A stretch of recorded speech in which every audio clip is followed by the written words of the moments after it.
Hey y'all, welcome to my class teaching the standard Etherian alphabet. It's a really cool alphabet that I came up with that you can use to write secret messages to your friends. So let's get started with English's most important letters, the vowels. A, E, I, O, and little ol' u. As you can see, A and E, as well as I and O, look very similar. This is because they're part of a group I like to call the paired letters, but more on them later. For now, let's stick to the vowels. As you can see, A and E are like mini T's, with A being the flipped version. And you can remember that E is the left-facing version because it kinda looks like a Latin letter E just without the top. Moving on to I and O, which are these diagonal lines with bars in the middle, with I having 1 and O having 2. You can remember this because I comes before O in the alphabet, and so has less lines. As for U, well, it's just a regular U but with a line down the middle, so pretty simple. Moving on, you remember those paired letters I talked about earlier? Well, here they are. As you can see, these letters are just rotated and flipped versions of each other, so if you can remember one, you can remember the other. Most of these are also right next to each other alphabetically, and so are easy to remember the pairs of, with the exceptions of BG, CT, and DP, which we'll go over now. B and G you can remember are paired with the acronym for background, which is BG.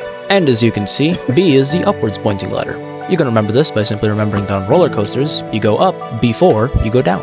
As for the CT pair, you can remember them by ways of CTE? Yeah, that's the best I've got.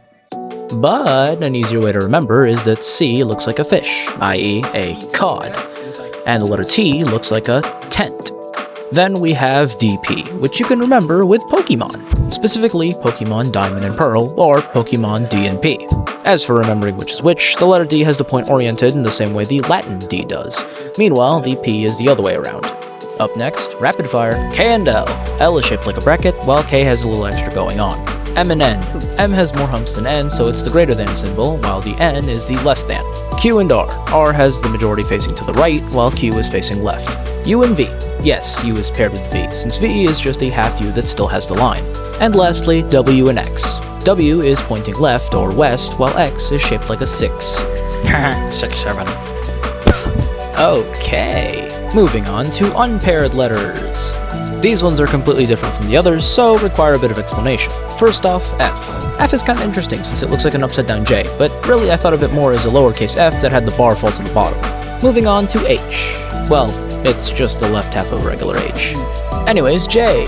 J is an interesting freaky letter, so I decided to make it look interesting by making this sort of pattern that's really just a greater than and less than signs love child.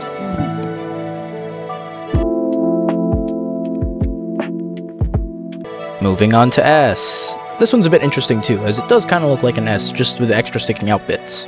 So just remember that it's the Half-Life logo, but with a bit extra on top. And then we have Y and Z, which are pretty simple. Y is just a regular Y, but upside down, with a little bit of toppings, and Z is just an hourglass, because it's at the end of the alphabet. Or, the end of time.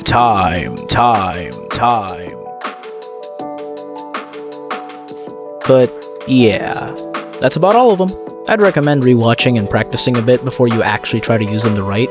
And remember, since this is just a modified Latin alphabet, you can technically adapt this to any language that uses the Latin script. So that's pretty cool.